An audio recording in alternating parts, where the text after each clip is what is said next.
हिरण में इतनी स्मृति आ गई कि हरि स्मृति गई तो अगला जन्म ऐसे महापुरुष का पशु रूप में हो गया, मृग रूप में। तो बहुत सावधानी का ये परमार्थ मार्ग है। कभी कभी दया में चूक हो जाती है।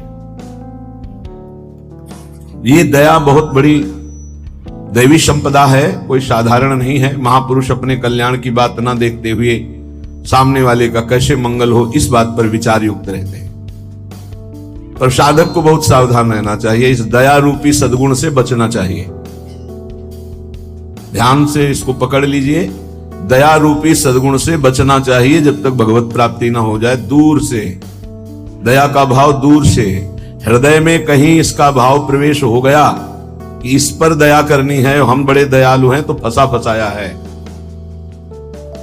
भजन करने से हृदय बड़ा द्रवित हो जाता है। द्रवित हृदय में करुणा और दया की लहरें उठती रहती है। उसको लगता है क्या दे दूं, क्या कर दूं, कैसे ये भगवान में लग जाए।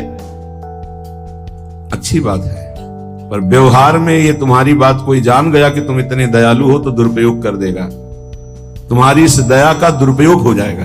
बहुत अच्छे से इसको समझ के बोल रहे हैं। इसलिए चाहे गृहस्थ हो चाहे विरक्त हो, यदि भगवत प्राप्ति करनी है तो दया रूपी सद्गुण को हृदय में दबा दो।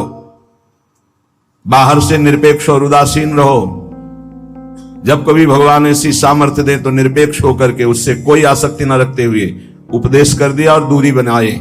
नजदीकी बनाया तो फंसे, ये ऐसे है प्रपंची। नजदीकी बनाया तो फंसे, और फंसे तो तुम्हारी निंदा ये करेंगे, तुम्हारे ही विपरीत चलेंगे। बहुत सावधान।